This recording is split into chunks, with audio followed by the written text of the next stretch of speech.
Neighbors and friends, my name is Saul Schneiderman, and I welcome you to the Tacoma Park Community Center, also known as the Sam Abbott Citizen Center. That would be named for Sam by our City Council in 1991. Thank you for coming out tonight. I understand this is a live broadcast, so if you brought a cell phone with you, please turn it off. We are here tonight to dedicate a plaque commemorating the contributions of Sam Abbott to the city and the community of Tacoma Park. So first, let me begin with two quotes. First, from the labor leader, Bill Lucy, who said, "Those who make history seldom see the footprints they leave behind because the path is always before them." And also from the Czech writer, Milan Kundera, "The struggle of humanity against power is the struggle of remembering against forgetting." This evening, we remember Sam Abbott, who at age 72 was elected mayor of Tacoma Park and served us from 1980 to 1985. But we are not memorializing Sam tonight. We are celebrating what Nancy Abbott Young, who was the principal organizer for this event, calls, quote, "this living history." Sammy Abbott, born 1908 and died in 1990, the artist, the political activist, the community organizer, the soul of Tacoma Park. Sam was a leader, an inspiration, a hero, a friend, a comrade, and a father. Before the days of cell phones and faxes and emails, the phone at 7308 Birch Avenue would, as we used to say, ring off the hook. And usually it was Ruth Abbott who answered that telephone. And don't we all miss Ruth Abbott?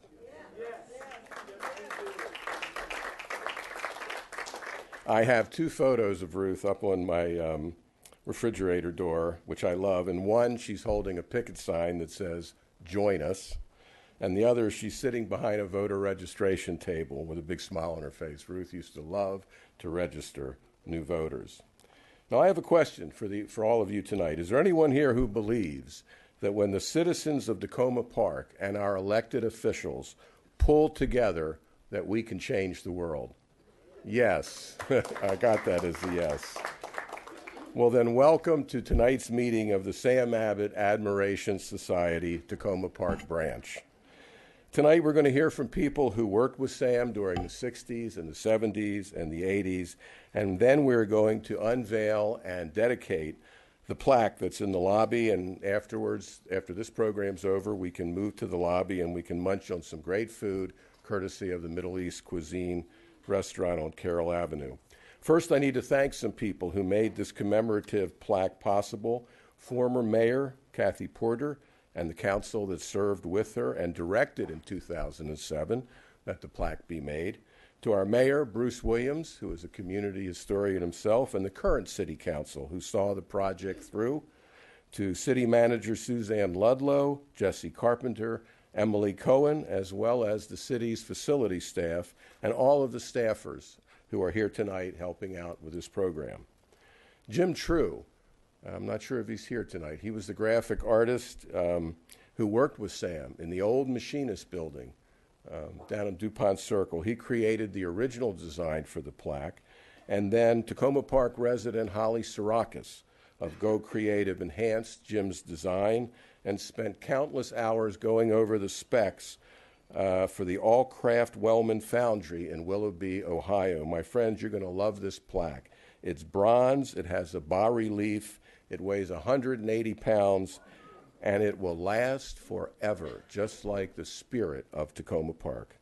To David Proston and Sarah Flynn, Cracker Jack team of editors from Annapolis, Maryland, who questioned every word, every period, every comma until we got it right. And to Sam and Ruth's daughters, Susan Abbott Arisman, a professional artist living in Vermont, and Nancy Abbott Young, who you're going to hear from later this evening. Thank you again, one and all, for coming. And now, for this living history of Tacoma Park, we're going to hear from people who worked with Sam in many causes and struggles. And if you're speaking tonight, please try to limit your remarks to less than 5 minutes. And so first we're going to hear from the Save Our Community School Committee, Faith Stern.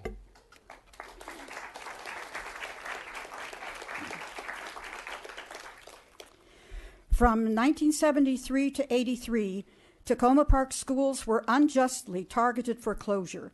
During that time, I held various PTA-related positions and felt the injustice should be confronted. Sam's earlier successes inspired me to believe that sometimes the little guy could win a battle against the system, and so we took them on.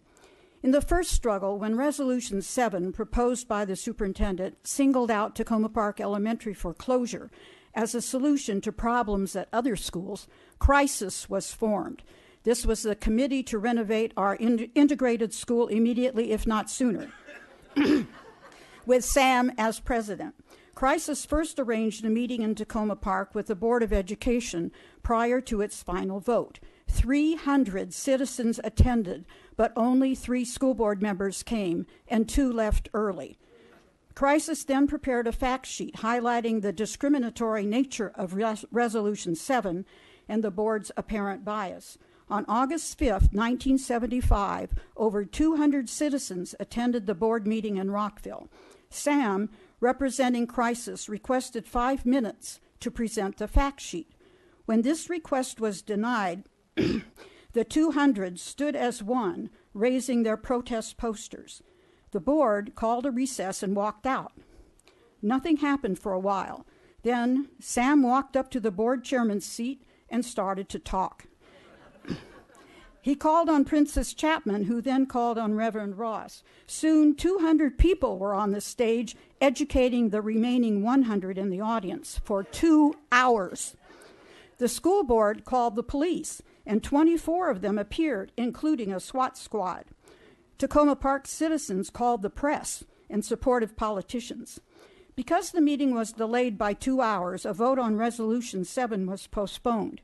Eventually, in January 1976, Superintendent Bernardo recommended that Tacoma Park Elementary not be closed that year. In March, the Board of Education concurred.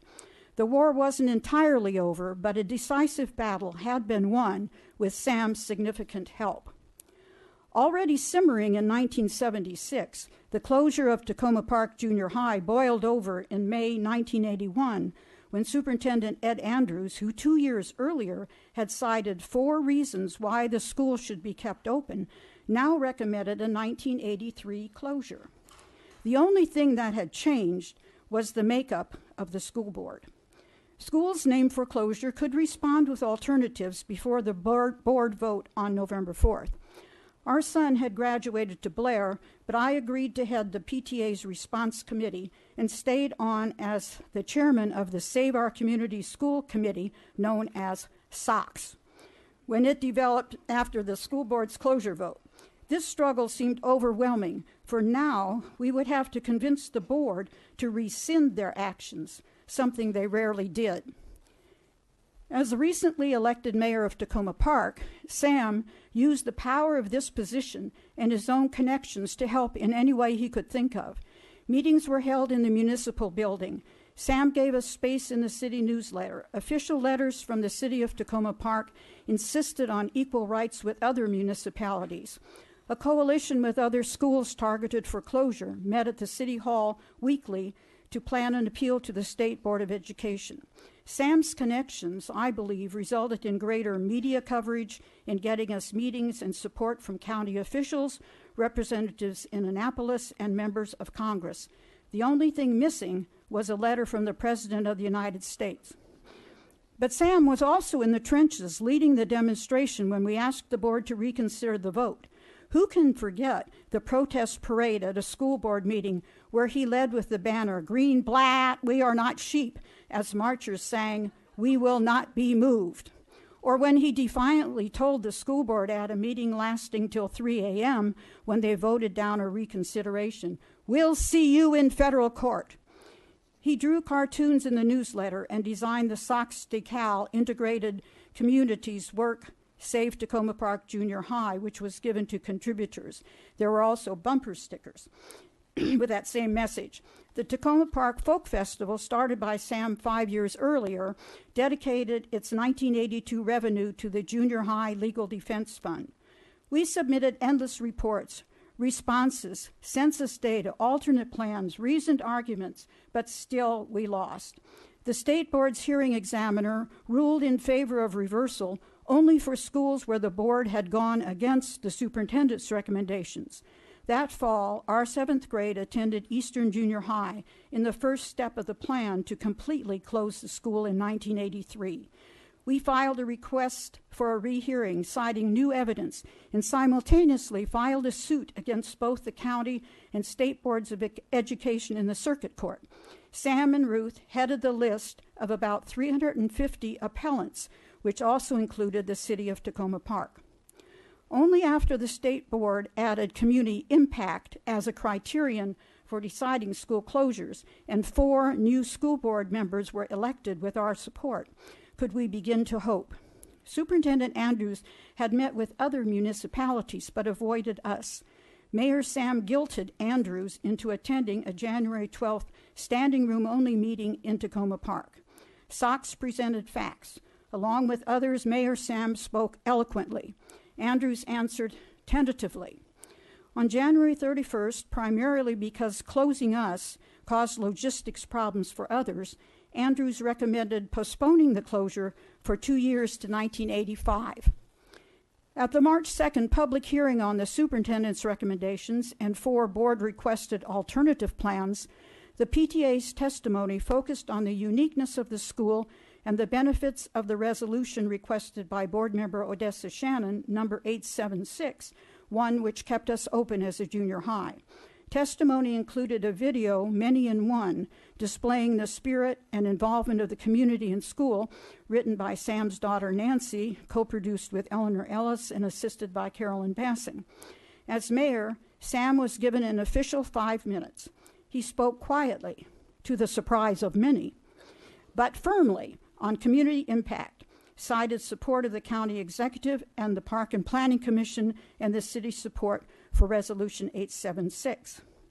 On March 23rd, when 4 members voted to approve the deferral instead, Ruth Abbott shouted, "Tacoma Park again tells this board that we will see you in federal court." We thought we'd lost. Then came motions to reconsider the vote just taken and other maneuvers. Finally, just around midnight, 4 board members, led by Blair Ewing, voted to rescind the closure entirely. We had won. Throughout all of this, Sam provided inspiration, savvy advice, political clout, and a physical participation, unwavering faithfulness to the cause and perseverance for justice and truth. He made a huge contribution to transforming what seemed impossible into a reality.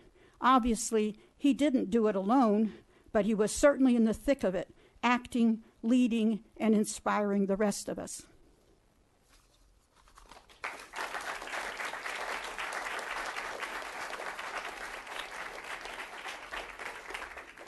Thank you, Faith. And now we're going to hear from the Committee to Save Tacoma Park, Frances Phipps.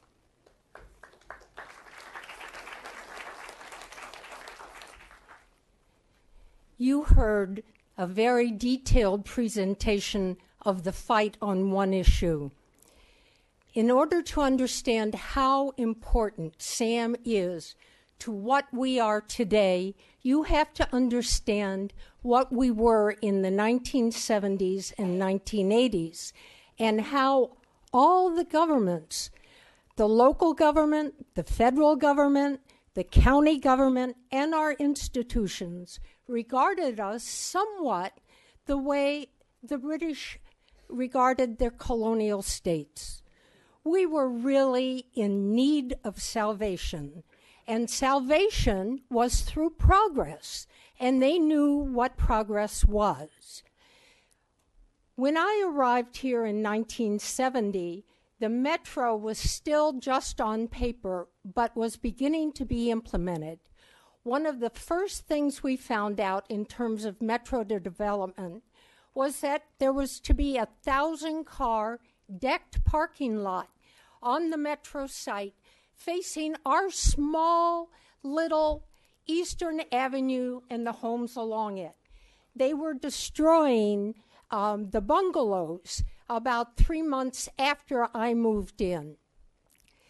We had to fight that, and Sam Abbott's illustrations, his flyers, he was the galvanizing force for little homeowners who didn't think they had a prayer against a large institution like that.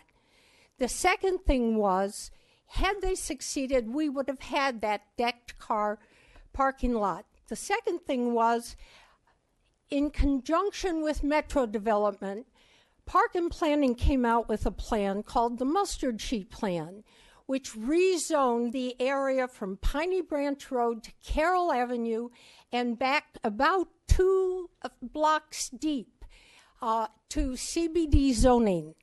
That was 10 and 15-story high zoning facing that whole area. It would have wiped out the middle of Old Town and part of North Tacoma. It was an unbelievable fight. It was only when we found that our local mayor happened to have had requested the development of this plan, and he also coincidentally owned 3 parcels along Eastern Avenue, that we were able to convince through outrage and constant meetings, you heard some of them just for the school, to get this removed. And we got the only comprehensive down zoning around any metro station in the entire system. The last thing I'm going to talk about, because it was for 20 years an unbelievable experience, was that, let's go to Montgomery College. Again, our city fathers felt that we needed a buffer between the district and Maryland. And their idea of that was to develop a campus-like green space with an institution in the middle. And that institution was Montgomery College. And Montgomery College would therefore need some room. And they proposed to buy all the houses between New York Avenue and East-West Highway and Tacoma Avenue and Chicago Avenue, the whole block 69. And they said, well, we'd like to buy you out, but if you don't want to sell, we do have powers of condemnation. And they succeeded in convincing 2 people to sell, and within 24 hours of going to settlement on the first house, which is next to the Etta May house now across, that's a bed and breakfast. We all raced out when Sam called us when the bulldozers came. I'm carrying my 18-month-old son there. 22 people were arrested and held in jail overnight. I decided it wasn't prudent to be arrested. I had no more diapers with me. And it was only the very negative publication and publicity that backed off the county council, forced Montgomery College to say they would only acquire properties through goodwill acquisition. One other house was purchased. It was on the corner of Tacoma and New York, a wonderful Victorian, and they did nothing with it. They let it run down, and it got more and more dilapidated. And finally, the community insisted that it be put on sale. And so we now have a homeowner who has been in there, I think, how long? 30 years in that area. These were times when people went to meetings almost every night. People had lawyers on speed dial. If we didn't threaten to file a lawsuit, we filed a lawsuit. They began to think of Tacoma Park no longer in need of salvation, but really they began to respect us for who we were. And the role that Sam played was to galvanize us, to lead us, to tell us, yes, you can. And he was right.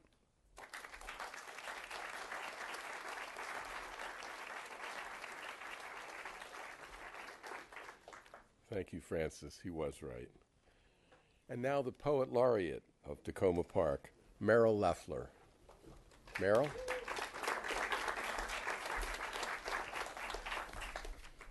I think I'd much rather be amplifying what Faith said, having been out at that, those late meetings at 1 and 2 o'clock in the morning in the junior high. Maybe we can have that poster. This is the 150th anniversary of the end of the Civil War, as we know. On the screen is a poster from the Spring for Poetry in Tacoma Park. Many of you have seen this poster maybe and seen others. It's a collaborative project that the Friends of the Tacoma Park, Maryland Library that we have with the School of Art and Design at Montgomery College. And I work with a professor there, Andrea Adams, every year. And each year, students are designing something like 30 posters, which are out on the streets and in the parks and at the library and the community center. I think Sammy would have loved this. Not only, after all, he was a graphic artist. We've had this little reference to some of the drawings and the things that he was making, but he was a graphic artist by training and an artist as well. And this was poetry that we have out on the streets, not in the museums, not just in the books, but it's out on the streets. The reason I brought this one here is that in the opening lines of the Gettysburg Address, President Lincoln began with the idea and ideals of America, that this nation was conceived, of course, in liberty, we know these lines, and dedicated to the proposition that all men are created and all women are created equal. The Civil War, of course, has long been over, but despite the progress in our country, and undeniably there's been great progress, we are still involved in a kind of civil war, a moral and social one. And it has to do with inequality, it has to do with hunger and poverty and incarceration and jingoistic wars. And they're endemic to the country as well. But we have both. We have the ideals and we have the reality. The poem I want to read tonight is a poem that I've constructed from 3 poems. There's a handout that these are 2 of the poems. One is by Langston Hughes, I Too, and the other is Claude McKay's America. And the third is one that many of us had to read in high school, I Hear America Singing, a beautiful ideal of America, and it's true, but it's not the only America. And what I have done is I've combined these 3 poems into one, and I've interleaved them.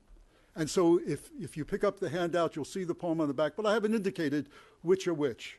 The idea is that they go together, and they go together symbolically as well. So I do have an epigraph to the poem, and the epigraph is from Sammy Abbott. I'm living to fight injustice. I'm living to fight the thing. I'm too mad to sleep. I hear America singing, the very carols I hear, those of mechanics, each one singing his as it should be, blithe and strong, the carpenter singing his as he measures his plumb or beam, the mason singing his as he makes ready for work or leaves off for work. I too sing America. I am the darker brother. They send me to eat in the kitchen when company comes, but I laugh and eat well and grow strong. The boatman singing what belongs to him in his boat, the deckhand singing on the steamboat deck, the shoemaker singing as he sits on his bench, the hatter singing as he stands, the woodcutter song, the plowboys on his way in the morning, or at the noon intermission, or at sundown. That's Whitman, of course. Although she feeds me bread of bitterness and sinks into my throat her tiger's tooth, stealing my breath of life, I will confess I love this cultured hell that tests my youth. Her vigor flows like tides into my blood, giving me strength erect against her hate. Her bigness sweeps my being like a flood. The delicious singing of the mother or the young wife at work, or of the girl sewing or washing, each singing what belongs to him or her and to none else. Yet as a rebel fronts a king in state, I stand within her walls with not a shred of terror, malice, nor a word of jeer. Darkly I gaze into the days ahead and see her might and granite wonders there. beneath the touch of time's unerring hand, like priceless treasures sinking in the sand. The day that belongs to the day, at night the party of young fellows, robust and friendly, singing with open mouths their strong melodious songs. Tomorrow I'll be at the table. When company comes, nobody'll dare say to me, let me eat in the kitchen. Then, besides, they'll see how beautiful I am and be ashamed. I too am America. Thank you.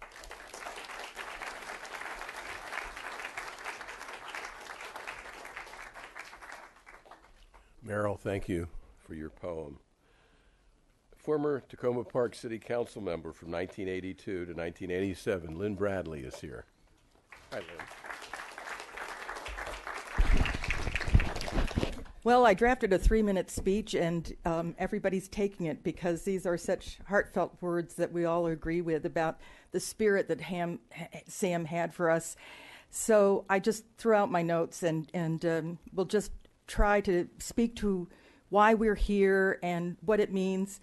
I see a lot of familiar faces here of dear friends, and some I know just a little bit.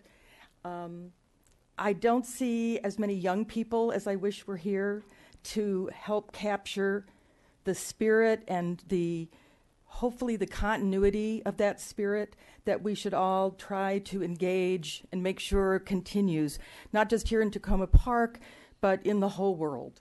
I'm laughing at the line about unable to sleep because, as has been said on so many issues, we were up halfway into the night. As Sam became mayor, and one of the things about Sam was, a lot of people can do good government. They can be innovative. They can make changes. But Sam saw that there were deep institutional and structural changes that had to be made to bring justice. And not that we've achieved it, there is so much more to do, but that deep changes had to be made. So there were things like, even at the local level, changing from citywide voting for ward representation to ward only. It meant if you were being elected from Ward 5, the whole city voted on you. And that one change helped make, in 1982, a big shift in the city council and the political perspectives on it. Sam, we've talked about the newsletter. There were many late nights just discussing the newsletter. We I think, had at least one legal incident with that as well. And Sam never took the easy way. If it was an easy job, he made it hard sometimes when it didn't need to be. And there were other times when it was hard enough as it was, but somehow there were so many people who felt, here is a place I can have a voice. Here is someone who champions, I can get engaged, I can be involved.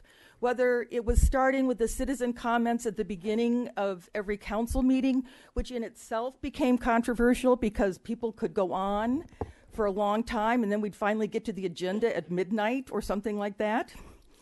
As well as the citizen committees, of which that's how I kind of got involved.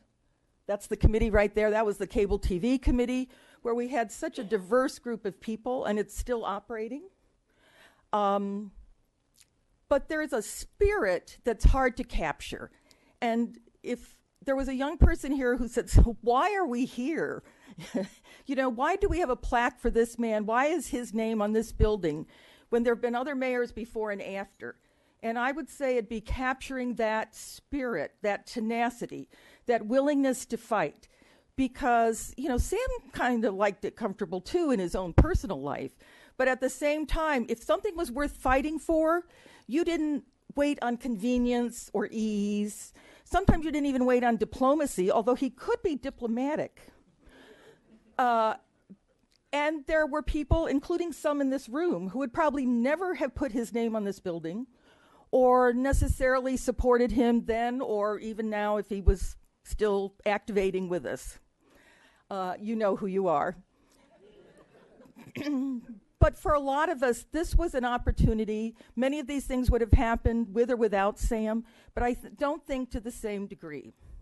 And one of the phrases he often used, and since there are a few young people in here, I can use this word, we're adults, it really burns my butt! And he would holler this from up here or wherever, if you'll remember.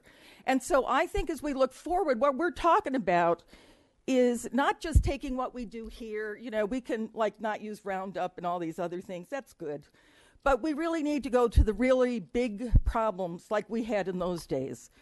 It really burns my butt that we have pay inequity, that we're on a third world war in the Middle East, that there is voter suppression still, that there are black men being shot all across our country and killed elsewhere. And I think that to the extent we can work with the next generation, because there's a lot of us here with gray hair, and I knew you when none of us had gray hair, that it's time that we help motivate.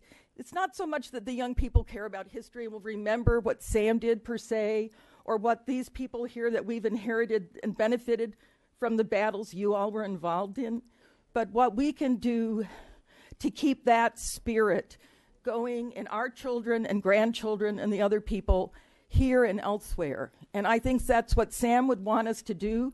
And if we don't do that, he would probably say, it really burns my butt.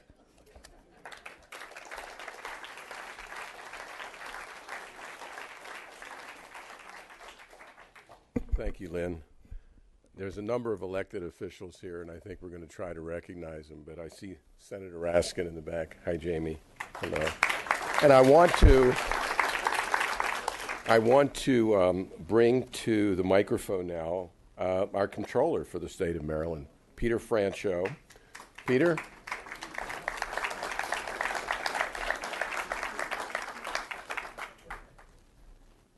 Thank you. And Will Smith is back there. Yes. Give Will a round of applause.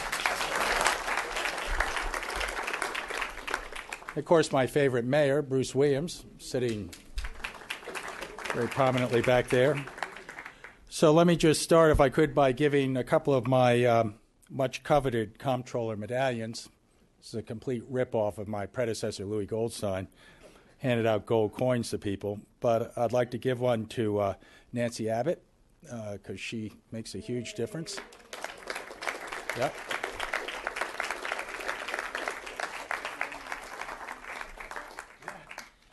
Still have to pay taxes.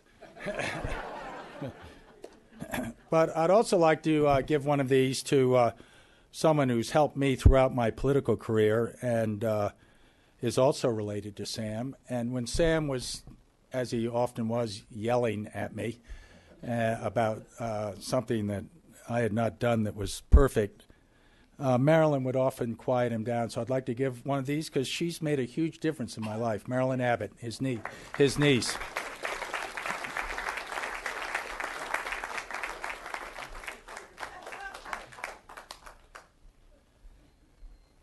So I mentioned Sam's reputation as a fire and brimstone anti-war activist, someone that would grab politicians by their necktie. Will, if he was upset with you, he would grab you by your necktie and bring you down to his level and have a conversation. But he also was a lover of afternoon soap operas. Yep, little known fact. As the World Turns. And when it went on TV, he used to turn around and just listen to it. He'd listened to it on the radio for years. When it went on TV, he just would turn away from the TV and listen to it. And so Sam Abbott, to me, was someone that endorsed me when I was running in my first race. And I have this wonderful flyer from 28 years ago with him standing with me in front of the apartments, rallying the tenants. You know, I mean, nobody could talk authentically to people quite like Sam Abbott. And I was lucky to be breaking into politics when he was here. I came to Tacoma Park 35 years ago with my wife, Annie. We raised our kids here. I was attracted by the politics, but the city owes a huge debt of gratitude to Sam Abbott, because obviously we're wonderful people, but he ushered in years of change for many of us. The nuclear freeze movement, which I love. See Tom Gagliardo over there. Yep. Tom wrote it, I think, and for years people have asked me, since you represent Tacoma Park, is it really, do you have a nuclear freeze in Tacoma Park? I said, yep, it's illegal to bring a nuclear weapon into Tacoma Park. And I said, I think it was Tom that wrote this in. There's actually a fine if you detonate a nuclear weapon. So, but seriously, Sam Abbott had fire in his eye, and he was known to all of us for the work on the preventing the massive highway dividing Tacoma Park. Any of you that have been up to Brooklyn and ever seen what the Brooklyn-Queens Expressway did to ruin Brooklyn, isolate Red Hook and all those great communities from each other. Sam was one of the founders of the Emergency Committee on Transportation Crisis, and I still remember his famous slogan, no white man's road through black men's homes. And he was, trust me, he was, well, to me, he was wild-eyed and radical and tremendously appealing and very effective. And but when he got elected mayor, I have to admit, in 1980, he calmed down a little bit, at least as far as Sam is concerned. He became a little more pragmatic, and he was kind of semi-responsible. But, you know, he left a great legacy. He left a legacy of a vibrant, diverse, and dynamic city. His era brought us unification, common sense policies, passionate, dedicated citizenry, and so many of the traits that we take for granted on our great city that permeate our community to its core, frankly, are attributable to Sam Abbott. And he devoted half a century to his beliefs. He left behind the grandest of values, which is that famous quote of his, which is, if we can't make it happen in Tacoma Park, there's no hope for the nation. So let me just salute the organizers of this and thank them for their recognition of Sam Abbott. It was mentioned that he was a talented artist. My goodness, he was a fabulous artist, great graphics person. He was the most inclusive person I have ever met. He was all faiths, all beliefs, all races, all backgrounds. He always railed against gentrification, but he said, if it's going to happen, let's make sure it doesn't exclude anyone or disrupt our neighborhoods. He was a leader in community-wide recycling, leader in preserving green space in Tacoma Park. And Lynn mentioned the cable television show, which I think started well before Montgomery County had theirs, and delighted to see that it is still going on. Saul, thank you for emceeing this. Thank each of you for remembering Sam. And, you know, boy, I never wanted to get on his wrong side, I'll tell you that. Thank you all very much.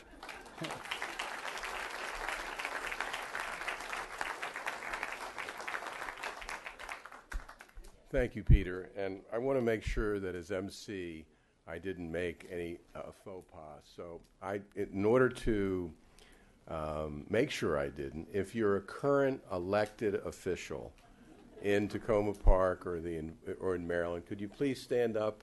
And if you can, I'd like to get some.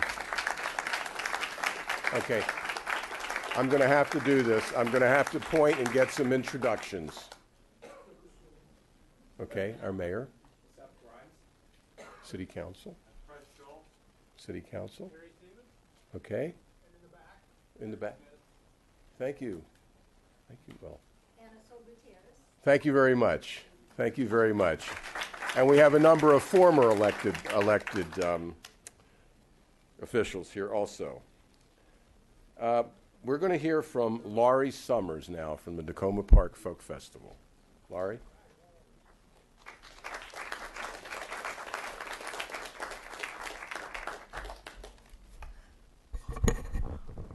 What an amazing evening this is. It's great to see everybody. In the late 1970s, my husband Earl and I moved to Tacoma Park. I was pleased to be somewhat related to Sam's cohort of progressive folks who have loved this city and all its people. As much as he was an activist, Sam was a music lover and a wonderful artist.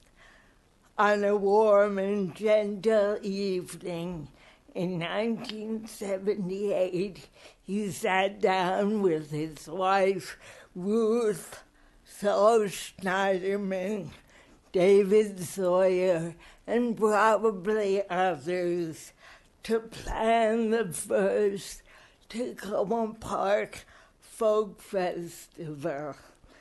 It was to be a connection between local artists, musicians, and the community. The first festival was a fundraiser to help save the Tacoma Theater. The success of the first festival prompted Sam to advocate for the continuation of the event as an annual event. Proceeds would go to local youth groups. Energetic volunteers would eventually expand the festival to 1, 2, 3, 4, 5, 6, 7 stages full of musicians, dancers, and storytellers. Visual artists and crafts people were invited to showcase their talents. And now we have a great juried show every year. People get hungry, so food vendors began to adorn the festival grounds. Children's activities and community tables became other mainstays. Sam would be proud as the Folk Festival continues to highlight local talent that celebrates the amazing diversity of Tacoma Park and the entire D.C. metro area. He would appear on every stage to cheer the musicians and offer some political advice. He would sing with the labor chorus, stroll through the craft show with a critical but delighted eye, and dare himself to try a variety of ethnic foods. Most of all, he would praise Saul, David, Lenora and Larry Robinson, and others for carrying on his dream from that first folk festival event. 37 years later, the Tacoma Park Folk Festival is just as lively, diverse, and welcoming as it was in the beginning. As in everything he did, Sam Abbott left an everlasting mark on all of our lives. Thank you.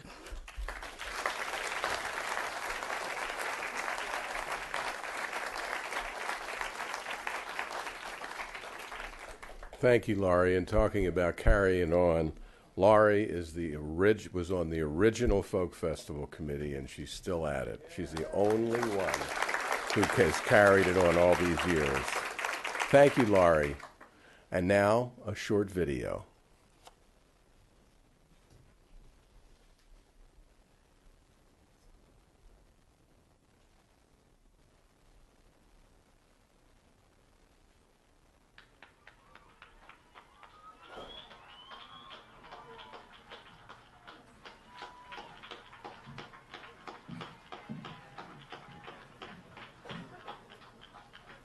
From the beginning, some 9 years ago,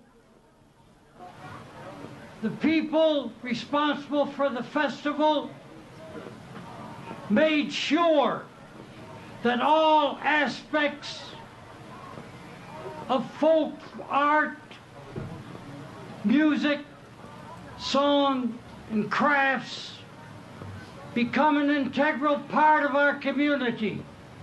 Because of the diversity of our population and our determination to be representative of the best interests of the American people, I'll take that back, the people of North America, having in our midst many residents from Central and South America and other parts of the world, we were determined that we chronicle every year for the metropolitan area the trials and tribulations, songs of the hope and aspirations of our people. And I'm glad that your presence here today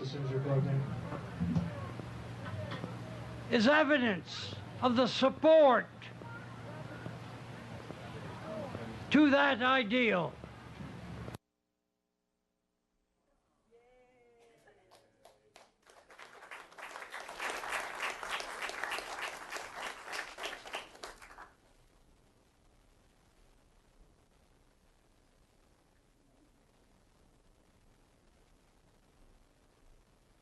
Isn't that just wonderful?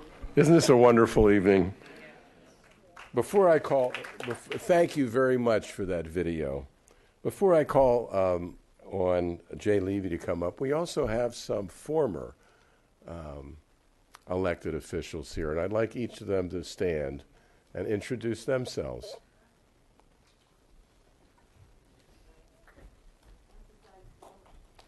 Who wants to start? Lynn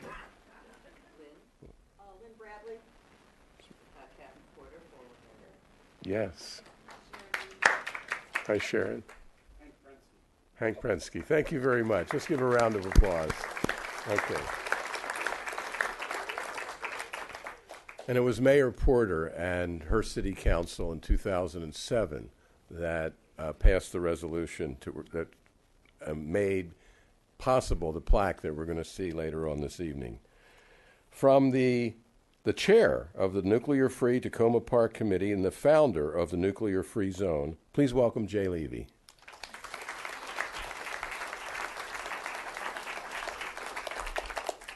Well, first I'd like to say that thanks to Sammy, he saved us from being obliterated from the local map, and through his efforts in supporting the Nuclear Free Zone, we are known around the world, literally. I mean, I represented Tacoma Park at the UN, represented them at the Hiroshima and Nagasaki Mayors for Peace.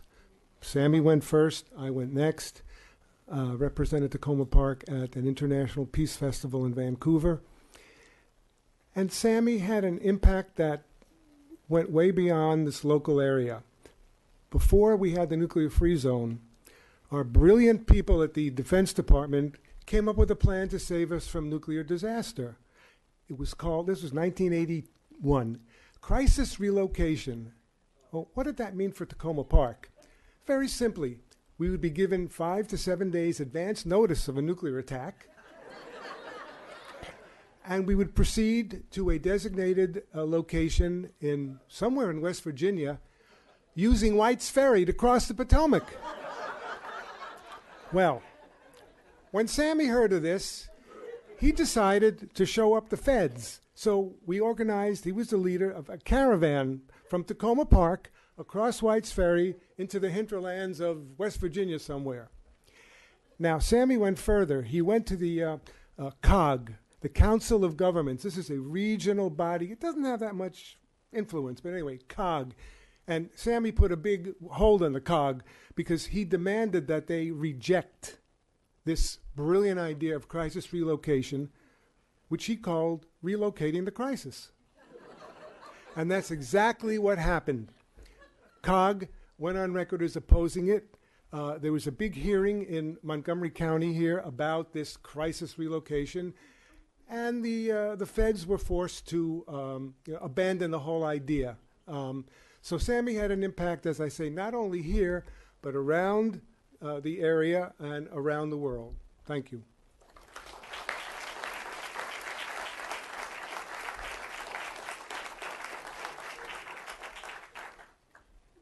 Thank you, Jay. It was around the world. Please welcome delegate from the Maryland State Assembly, Ana Sol Guiterres.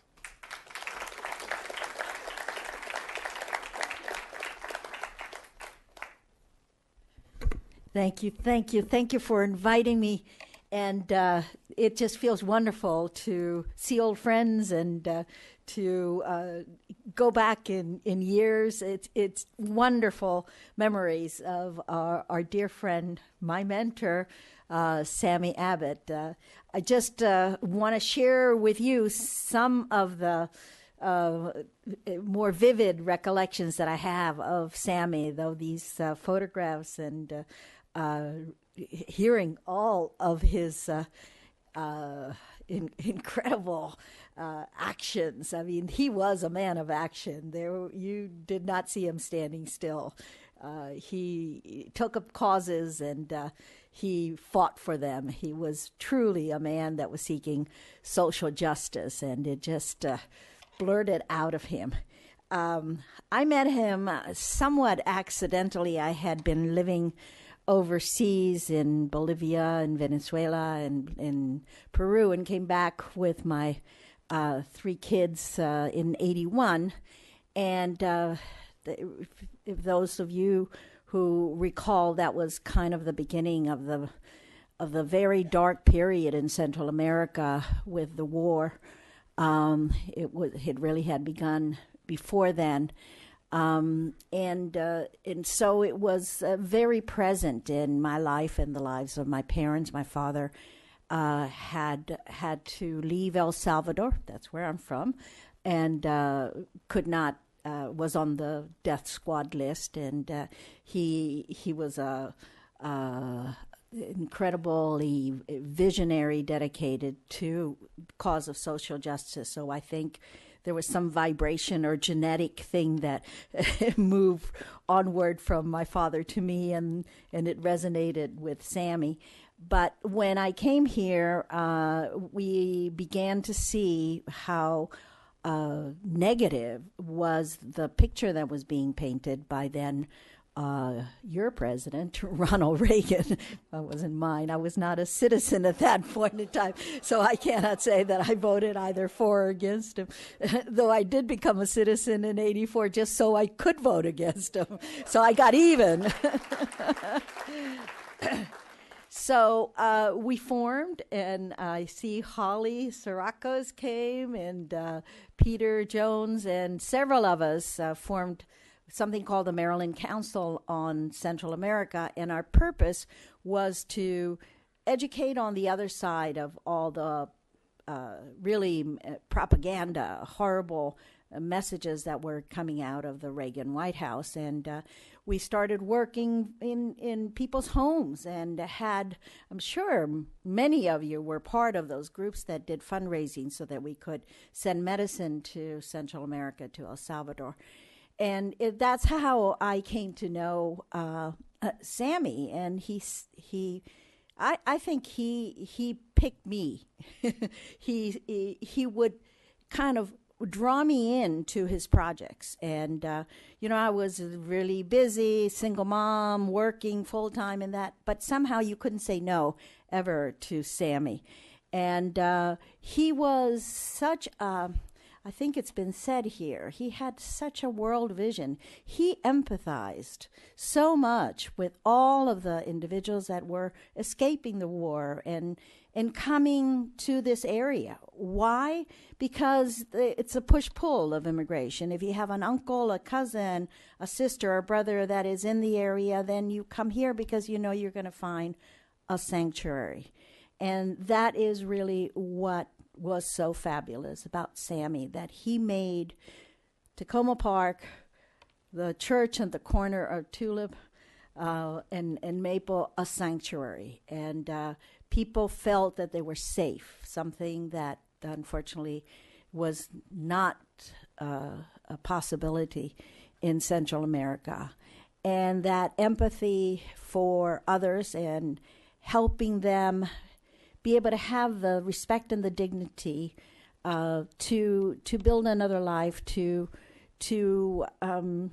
gain the opportunities of beginning to form a new life here with all the difficulties that it means to be an immigrant. And I remember talking to Sammy. He wanted to know more about what was El Salvador like and what was happening there. There was always a curiosity in him that was wonderful. You could sit and talk to Sammy for hours, and I always ended up learning more than I think he was able to learn from me.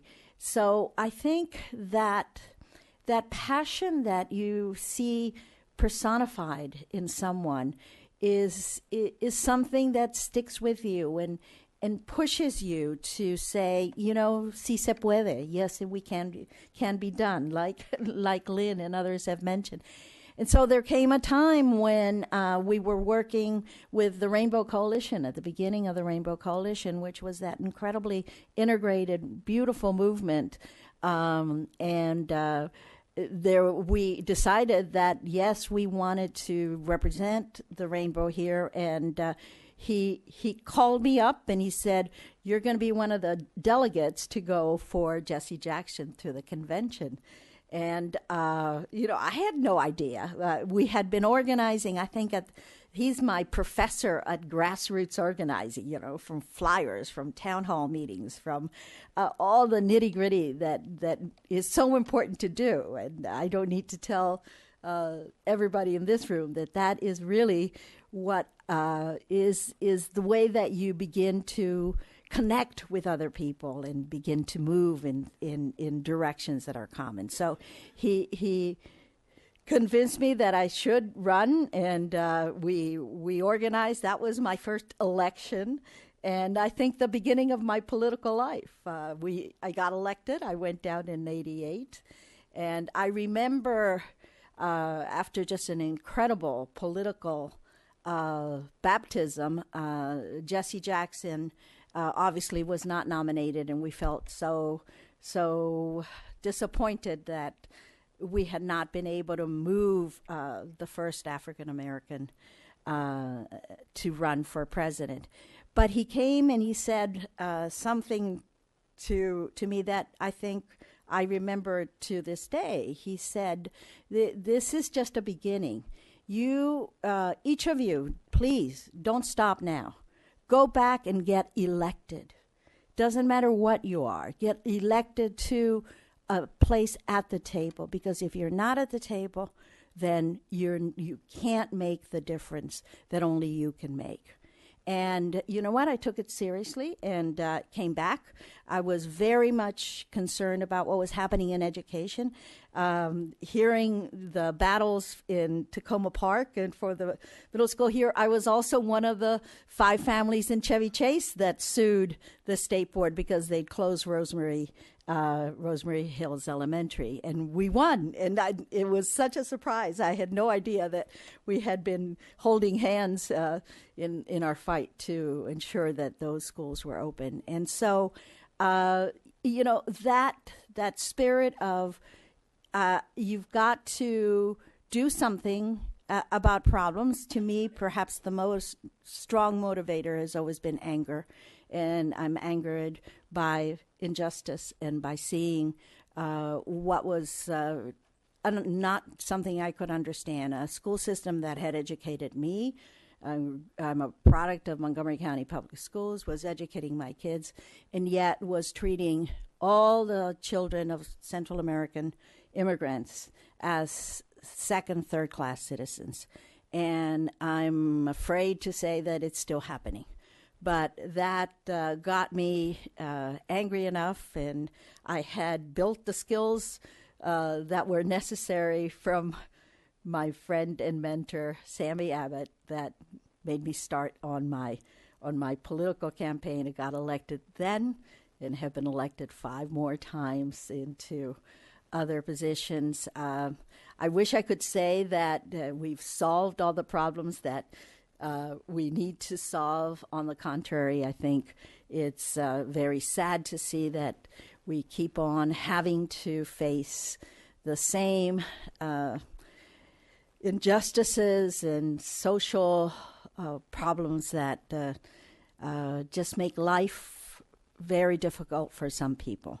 And it's as if it's in our society's nature to not be that exemplary citizen that Sammy Abbott was, where he empathized with every other human being and wanted to make life a little bit better for everyone. So thank you very much for letting me share with you, and I appreciate the plaque and everything. We have to keep on doing this. I would hope much more often, because it re-energizes us to continue in the fight. Thank you. Thank you very much.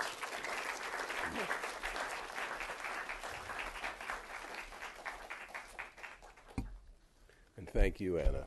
Yes, we can. Greater than the philosopher or the legislator is the child of song. So please welcome Jesse Paludowski to sing his ballad of Sammy Abbott.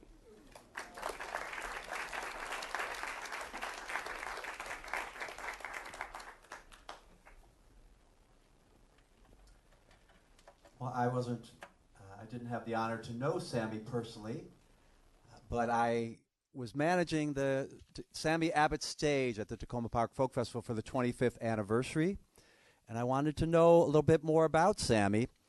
I'm from Detroit, Michigan, and I always wondered when I moved here, why, when you're on 395 coming from Northern Virginia, and then there's a sign that says I-95 Baltimore, and then you go a mile further to New York Avenue and it stops. Like, what's that about? Now, Detroit has 4 freeways that really destroyed the neighborhoods of Detroit, and it really was one of the biggest things that's not talked about that destroyed the city of Detroit was freeways. So when I heard that Sammy was part of this coalition and one of the linchpins of the coalition that stopped freeways, I thought, man, this is somebody I want to know more about. So I went and interviewed Ruth Abbott the night before the folk festival, and she told me all these great stories, and I went home and I wrote this ballad of Sammy Abbott and ended up singing it the next day at the folk festival. One humorous story that Ruth told me was that toward the end of Sammy's life, when he couldn't drive anymore and Ruth would be driving around, they were on Maple Avenue, and Sammy turned to Ruth and he said, "I hate these damn speed bumps." And Ruth turned to him and said, "Well, you're the one who put them in." So,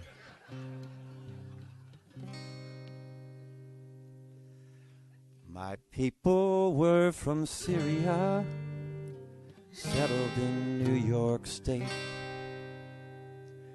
I was born in Ithaca, 1908.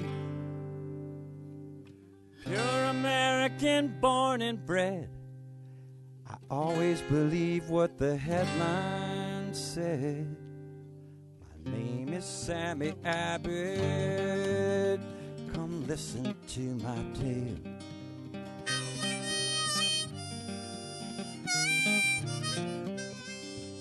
I won honors at Cornell, an architect to be. When FDR closed the bank, something awoke in me.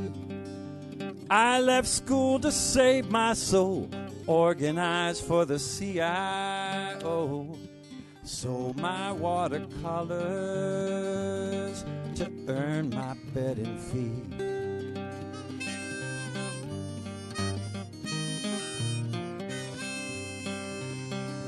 (1940) I settled in D.C. In the Bricklayers Union I found solidarity. When Hitler set the world ablaze, I flew bombers for the USA. Earned 5 commendations and the Bronze Star for bravery.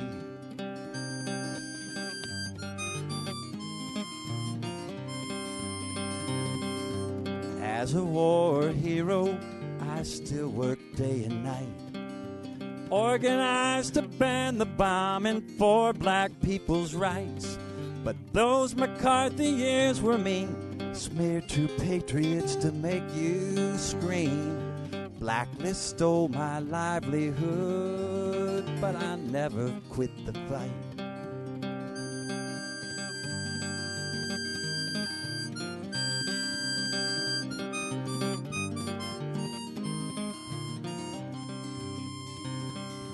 I opposed Korea. Vietnam was a fiasco. If the big boys built their freeway, our own town would be bulldozed. I stood up, but not alone. No white folks' roads through black folks' homes. Brought rich and poor together and helped create the metro.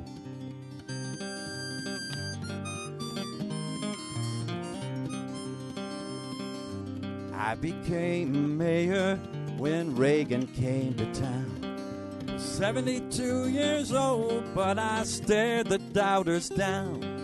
Saved the schools,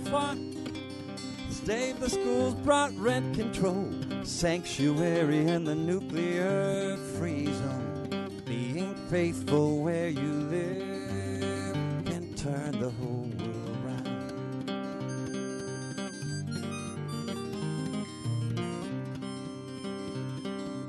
People call me angry, people call me red. Mostly guys in Cadillacs who look way overfed. I don't care if you think I mean, it's that trickle down that's so obscene. I'll always fight injustice until the day I'm dead.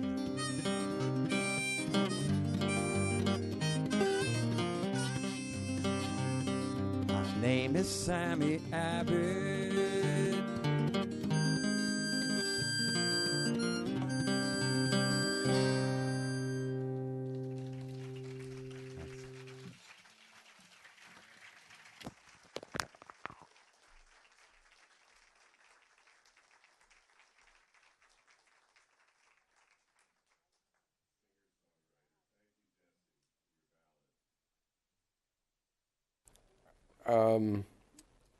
Angela Rooney, who is a founding member of the Emergency Committee on the Transportation Crisis, was going to speak tonight on defeating the North Central Freeway, as Jesse sang about, but for health reasons she could not be here. And so delivering her remarks will be the noted journalist, John Hanrahan.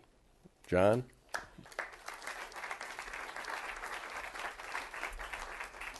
Thank you very much, and Angela certainly sends her regrets that she can't be here tonight. My only claim to fame with Angela is I interviewed her for a oral history project a couple of years ago, and she is still the supreme activist in so many fights.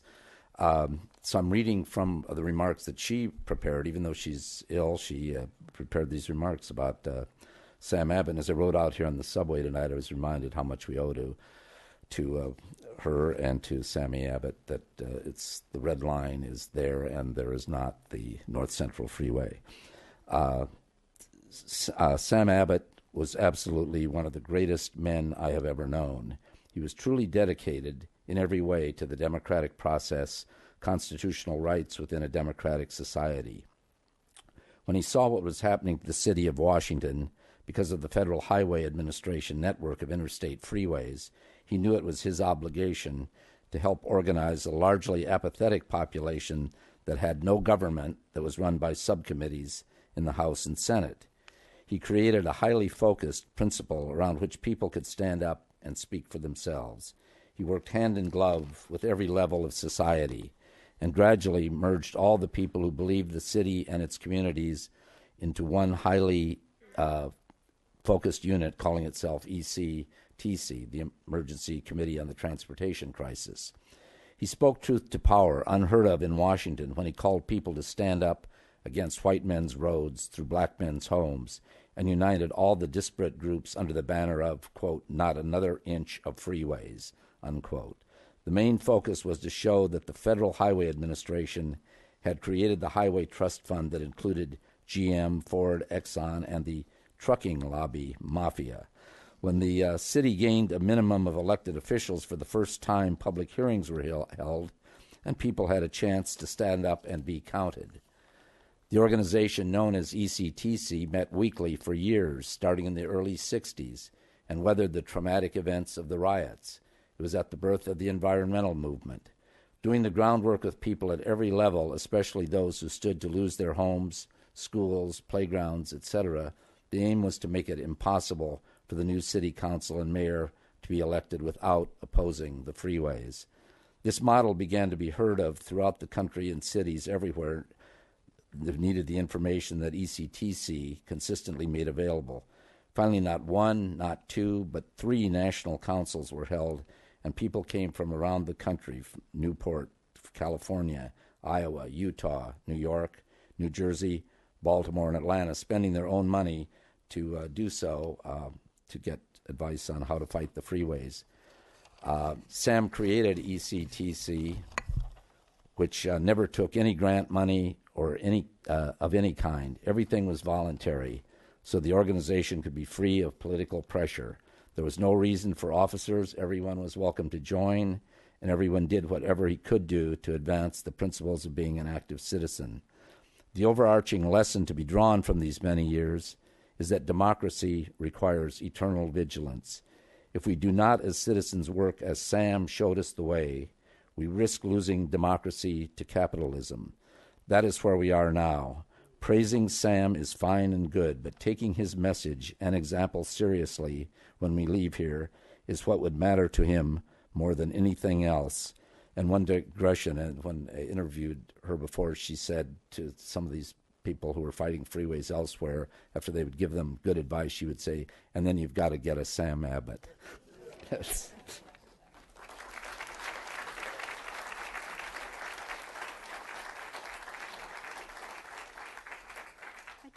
I'm Nancy Abbott Young, and I just want to mention that we have a plaque for Angela Rooney. Angela, by the way, who wrote that, is in her 90s.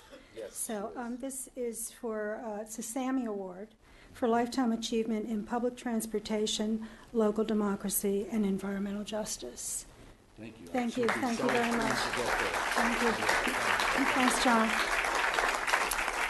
I just want to mention that the photo of my dad being arrested, don't get too distressed. He was arrested for trying to break into the paddy wagon. There had been, with after the houses were confiscated by eminent domain, the citizens wanted to, it was illegal, and they wanted the housing to be used for people who needed houses. So they were, there 135 homes or some huge number of homes that they were trying to renovate, basically. And many people had been arrested that day, and my father wanted to go and be among them and probably to witness what was going to come down. First, I want to thank everybody who's here. I can't tell you what this means to all of us. And it's like a brain trust of culture in this room, social justice, idealism, agelessness. We have to do, as Lynn said, reach out intergenerationally. We all know that. We wanted to capture history this evening. As Saul said, remembering how difficult in the, what was Gore Vidal called it, the United States of Amnesia. We wanted to showcase a moment in time that was probably the most dynamic and transformative in the city's history since its founding. B.F. Gilbert, the entrepreneur, founded Tacoma Park in the late 1800s. 100 years later, Sam and an energized community fought hard to preserve it. That collective effort, which was a confluence of many strong and popular movements in the 60s, 70s, and 80s, my dad always said, things have to happen everywhere. Gave Tacoma Park its reputation as a culturally and politically engaged community that takes its positioning inside the Beltway very seriously. It's been 25 years since my father passed away. He died on the eve of the Persian Gulf War. the beginning of the end game in the Middle East, the beginning of what has become industrialized slaughter in the cradle of civilization. He saw neither the tragedy of 9/11 nor the tragedy of September 12, the new normal of orange alerts, airport pat-downs, and the deep penetration of the surveillance apparatus into the lives of private citizens.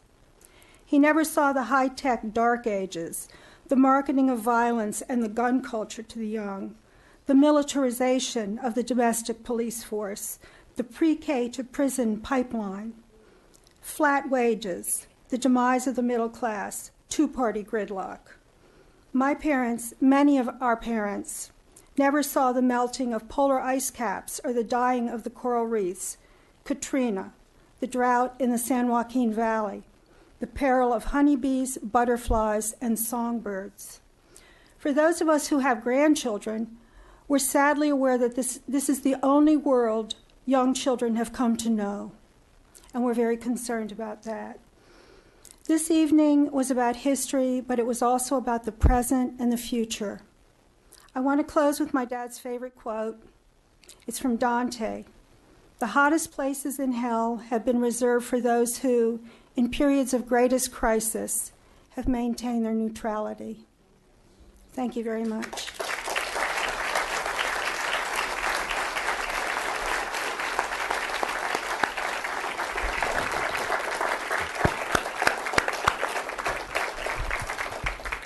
Friends and neighbors, has this been a wonderful evening?